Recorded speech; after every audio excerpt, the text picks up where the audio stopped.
I've been wanting to make this video for a while and I can't get my thoughts together, but here it is.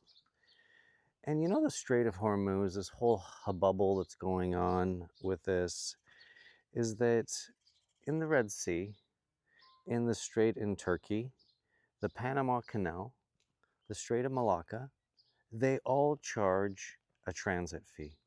It's nothing new.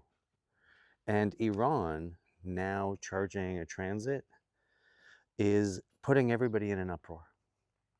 And Iran, being one of the oldest civilizations on the planet, as a courtesy, as a steward of the Strait of Hormuz, allowed transit free of charge.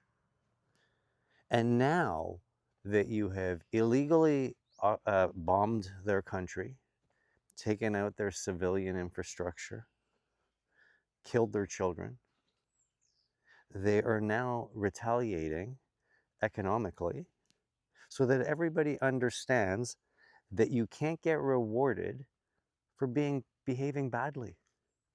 You can't go into another country and eradicate a civilization, hit their UNESCO sites, hit their infrastructure where it takes years, if not decades, if not centuries to build. And when you do this so haphazardly and Iran slaps you on the wrist by now charging you $2 million to transit, how did you think Iran was going to rebuild their country after you obliterated it, as Donald Trump likes to say? You see, Iran has a few is up their sleeve, and the Strait of Hormuz happens to be one of them. For a tiny country, 95 million people, it has 21 miles of strait. And with that 95 million people, they can police that area very effectively. They can collect tolls, they can police it, they can protect it, and they can help you navigate it because it belongs to them. It's been in their constitution for years. So it's not that we took the Strait of Hormuz over. It was ours to begin with. And you have to remember that sometimes the bully that wants to steal your lunch, well, one day, the kid that you kept stealing his lunch, could you imagine if that kid learned Kung Fu or MMA? Would you treat it the same way?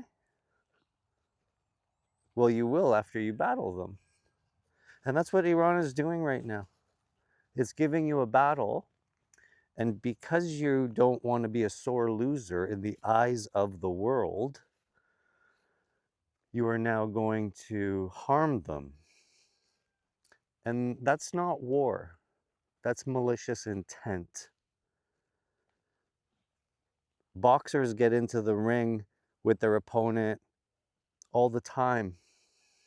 Before the match, they talk shit.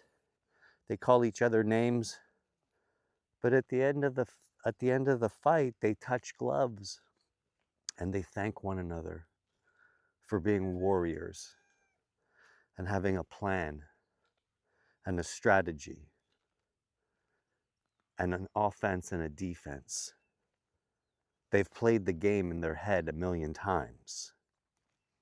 And when the Americans go in and they just go in without a plan, and then they get upset that the Iranians are now turning the screws that they invented.